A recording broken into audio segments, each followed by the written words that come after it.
If I can help another veteran struggle even an ounce less than I did, that's a win. That's success to me. So I was born and raised in Bloomington. My parents have been there for, I don't know, over 30 years now. Graduated from Jefferson. It was actually something that I had been considering for a long time, was the Marine Corps. My grandfather was a Marine. He was a World War II Marine. So I enlisted August of 2010 and then went to boot camp right away January the next year. My first unit, I was in Camp Lejeune, North Carolina. I was with 1st Battalion, 8th Marines, deployed to Afghanistan with them in 2012. Came back and got ready to go over to Japan to go on a ship.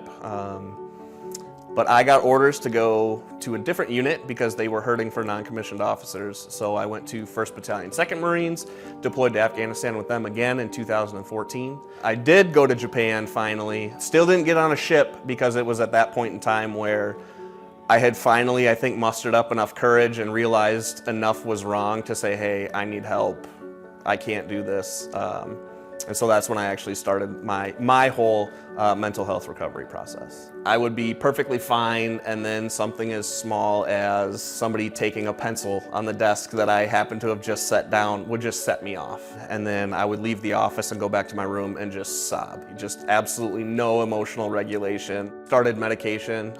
It's not something I remember telling the psychiatrist, I don't want this long term, but if it takes the edge off enough to be able to get the real benefit of therapy, I'm all about it.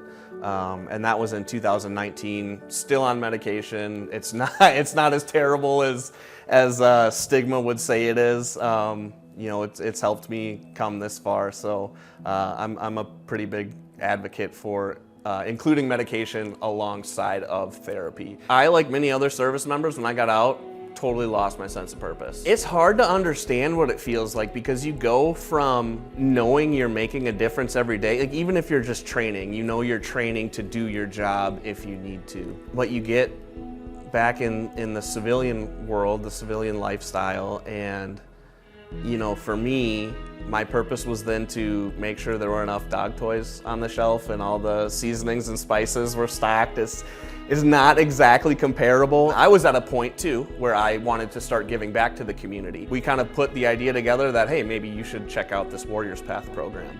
And so that's how I was introduced to ETS. Every third Saturday, we're a nonprofit veteran service organization. We do whatever we can to fill the gaps from other veteran service organizations, whether it be with our clothing store. Veterans can come in and shop once a month, absolutely free. If you're a veteran, you served, we're here to help. Throughout my time in Warriors Path, I was constantly taking notes. Like, people would leave little nuggets of absolute gold, and I would jot all those down.